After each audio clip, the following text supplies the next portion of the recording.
I usually drove a sensible, practical family car. I used to drive a Metro, a white Metro.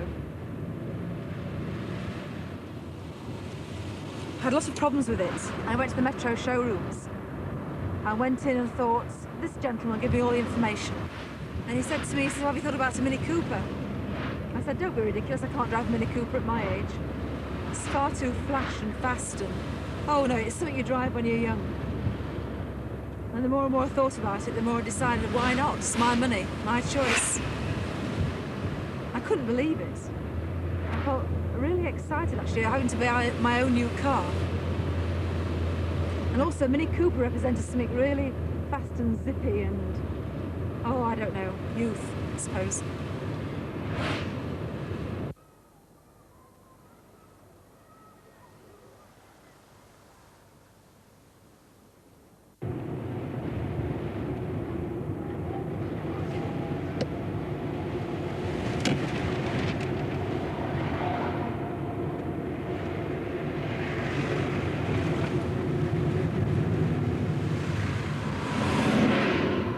Most of my life, and it's nobody's fault at all. It's just the way I was brought up, the type of school I went to very, I suppose, quite a strict convent school, 15 years, and the type of life I've led, sort of being married and since the age of 23 and having 2 children.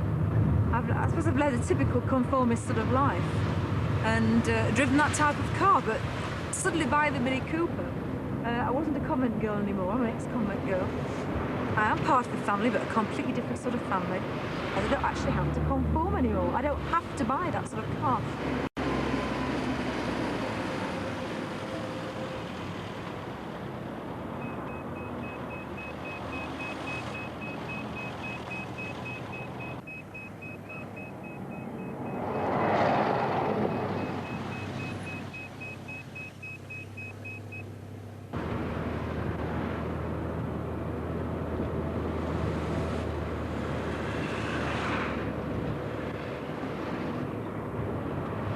Since I've been driving, I've been either going out with my husband or I've been married.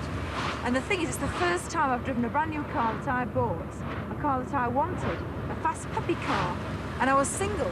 So it's like, it's not as though it's happening for the second or the third time, it's the first time in my life I feel like this. And it's quite, it's frightening, it's daunting, it's quite exciting, but still a bit frightening.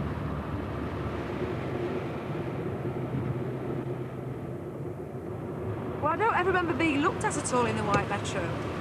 And yet, when I had this car, and if people ever did look at me when I was in this car, I thought, oh, obviously thinking, God, what's an old woman like her doing, driving a car like that? How pathetic.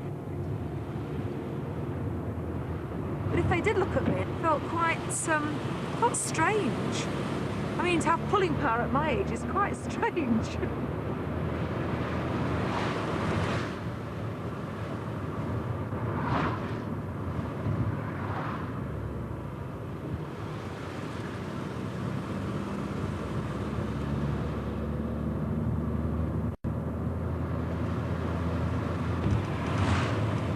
My teenage time in the 20s was obviously through the 60s. And the Mini then was in its heyday, and I mean, there's no way could I have afforded a brand new Mini in the 60s. I still conformed. I was at college, I was doing the right things. I was doing all that was expected of me, I suppose.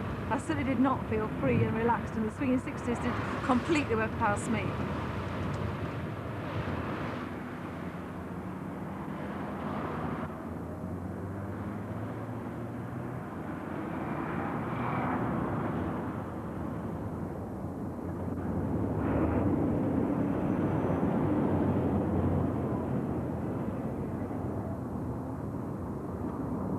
Now with my car, really, it's a place I can, well, 2 things really.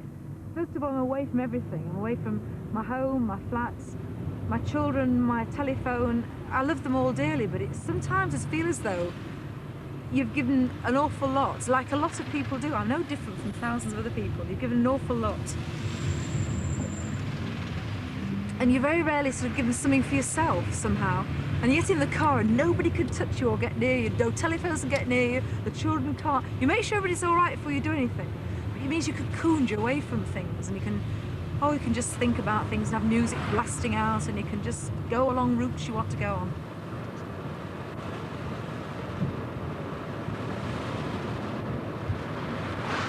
sometimes I must admit, it's very tempting to just keep on going.